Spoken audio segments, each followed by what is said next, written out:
अफसार साहब, मौलाना साहब ने ये कहा, बल्कि ताना ही दिया एक तरह से नून लीग और पीपल्स पार्टी को असेंबली के फ्लोर पे, शायद हम समझने के लिए नहीं नौकरी करने के लिए तैयार हैं।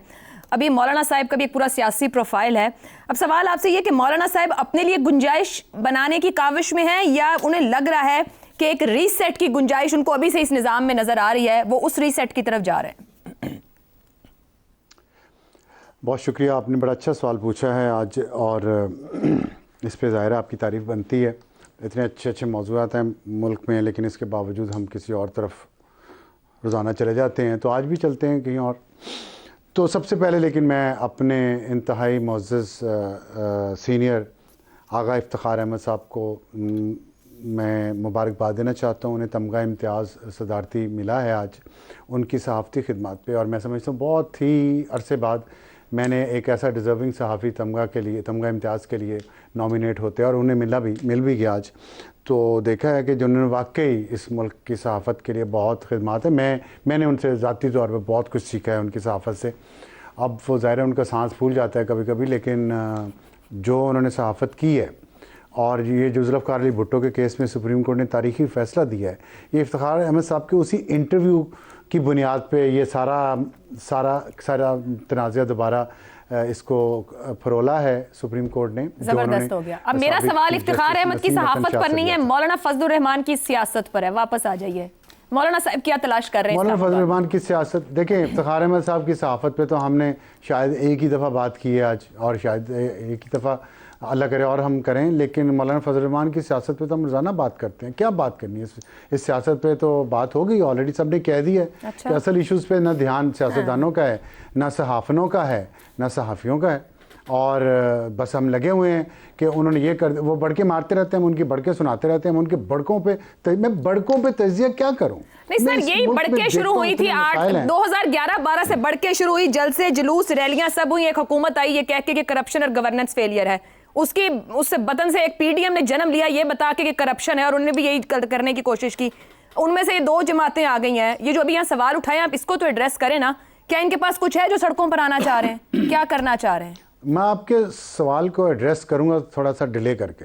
पहले मुझे ये बताएं कि 2012, 11-12 या जो भी 13-14 जो भी आपने कहा, जब से भी शुरू हुआ है, तो ये तब से तो नहीं शुरू हुआ। अभी आपको उन्होंने पीएनए की तहरीक का नहीं हवाला दिया। चलें आप और पीछे चले जाएं, ये तो हमारी किस्मत में, बस हो गई ना। पीछे चले जाएं आप, और पीछे चले जाएं आप, उस वक्त चले जाएं आगे की तरफ देखें, जरा पीछे कम देखें, हिस्सा होता था, पीछे जो कर लिया उससे आगे है कुछ नहीं देखने के लिए। अरे अल्लाह की बंदी, आगे कुछ है ही नहीं देखने के लिए। हम रिपीट ट्रांसमिशन चल रही है यहाँ पे, तो हर 5-10 साल बाद वही काम दोबारा शुरू हो जाता है, वही काम दोबारा। सबके पास वही एक ही फॉर्मूला है, इंजीनियर्स के पास भी है, साइंसदानों के पास भी। नहीं तो मौलाना साहब के साथ भी कोई इंजीनियर और साइंसदान जुड़े हुए हैं, हमेशा हमें ये नजर आता है माजी में कहीं ना कहीं इंजीनियर साइंसदान। मौलाना के साथ भी कोई इस वक्त मौलाना के साथ कोई साइंसदान और इंजीनियर जुड़े हुए हैं जब हम बात कर रहे हैं? नहीं जुड़े हुए, तो ये जुड़े होने के लिए, जुड़वाने के लिए कोशिश है एक। ये कौन सी इसमें कौन सी बड़ी साइंस है जो आपको समझ नहीं आ रही? सीधी सी बात है, यहाँ आइन और कानून तो चंद सफ़ों की किताब है ना। किसी निज़ाम को भी हमने इस मुल्क में मुसलसल चलने ही नहीं दिया। इस वजह से ये है। अब हाइब्रिड निज़ाम चल रहा है पिछले 8 साल से, और देख लें इस मुल्क में दूध और शहद की नहरें तो बहना शुरू हो गई हैं, तो और इंतजार करें और बहेंगी। जो मौलाना साहब ने बात की है ना, चले क्या ख़त्म कर दूं बात? तो यहाँ मैं चलूँ? क्या कहना चाह रही हैं आप? आपके पास कोई बात नहीं थी ना, मैंने कहा आप कह रहे हैं कोई सवाल है, ये कोई बात है, आपको कैसे पता? एक तो आप जो है ना शेख रशीद की तरह, मुझे किसी से मिलाने की जरूरत नहीं है अफसार साहब, बिल्कुल भी किसी सियासतदान से ना सहाफी, किसी से मुझे मिलाने की जरूरत नहीं है। मैं जो हूं वहीं तक ठीक। चले नहीं मैं मिलाता, लेकिन फिर आप पेशीन को क्यों कर रही हैं? मेरे पास बात नहीं, आपने खुद 3 बार क्रिटिसाइज किया मेरी गुफ्तगू पे, मेरे सवाल पे। हां जी सुनाए। तो क्योंकि आपने और कोई रास्ता छोड़ा ही नहीं हमारे लिए कि मैं आखिर में आपको, अगर आपके ये हालात हो गए कि मैंने रास्ता नहीं छोड़ा, तो बस फिर अल्लाह ही हाफिज है, फिर छोड़ ही दे। जी, आप ही ने रास्ता नहीं छोड़ा। आप कह देती हैं बात नहीं करने को, बातें बहुत है करने को। मैं सोचता हूँ बात को करूँ कैसे, मैं वही सोचता रहता हूँ, तो वो मुझे करने दें बात को किसी तरीके से। तो मैं बात ये करना चाह रहा हूँ कि देखिए, ये ऐसे जो कुछ हो रहा है ना, इसमें से हल कोई नहीं निकले। ये सारे सियासतदान ऐसी बड़ी अच्छी बातें करते हैं जब उनको रोटी में से हिस्सा नहीं मिल रहा होता। जब रोटी में हिस्सा मिलेगा तो ठीक हो जाएंगे मामला। और रीसेट की बात है तो रीसेट। और रोटी से याद आ गया मुझे गंदम, और गंदम का इतना बड़ा स्कैंडल केयर टेकर गवर्नमेंट में, जो बड़े साफ सुथरे शफाफ लोग लोग ठोक बजा के हमारे मेहरबानों ने हमारे ऊपर मुसल्लत किए थे, वो कितने अरबों की दिहाड़ी लगा के चले गए, कोई नहीं पूछ रहा। कोई नैब का केस उन पे नहीं बनेगा, कोई उनके खिलाफ मीडिया कैंपेन नहीं चलेगी। किसान रुल गया इस मुल्क का। तो बाद में आने वाले जिन्होंने रोटी में हिस्सा खाया है उसको सामने लाए ना, नेम एंड शेम करें। सैगम साहब आपकी जानिब आऊंगी। बिल्कुल ठीक है, उनको भी कहना चाहिए, मीडिया को भी, मीडिया चलाए ना कैंपेन, क्यों नहीं चलाता? इन सियासतदानों को बड़ी जल्दी चला रहे हैं, सारा दिन टीवी चलाए ना, करें ना प्रोग्राम। फिर कहती है क्रिटिसाइज, चौथी दफा आपको क्रिटिसाइज कर रहा हूं कि आपने इस पे तो सवाल नहीं किया, गंदम का क्या इतना क्राइसिस हुआ हुआ। दोबारा करें, दोबारा कर लेंगे, बिल्कुल कर लेंगे सर, बिल्कुल कर लेंगे। ज़ैगम साहब, हमें ये निज़ाम कबूल नहीं, हम इसके खिलाफ जिद्दोजहद करेंगे कि मौलाना फजलुर रहमान कह रहे हैं पाकिस्तान की तल्ख सियासी तारीख रही है कि निज़ाम के खिलाफ कई तहरीकें बाद में महल्लाती साजिशों के जरिए सौदा हो जाता है। आपको क्या लगता है कि इस बार ये सब कुछ नहीं होगा, या कोई ऐसी जमानत हो सकती है, या जो सड़कों पर आने वाले हैं उनको भी इल्म नहीं होता वो सड़कों पर क्यों आ रहे हैं, ये माजी का रिप्ले होगा या फिर कोई मुतबादिल है मौलाना के पास? मौलाना ने जिद्दोजहद का भी ऐलान कर दिया, मिलियन मार्च भी करने जा रहे हैं, सबको कह रहे हैं कि असम्बलियों से निकलो, सड़कों पे आओ। लेकिन आयशा, मुझे ये बताइए, केपी का गवर्नर कौन है और कब से है? नवंबर 2022 से इस वक्त तक 1.5 साल हो गए।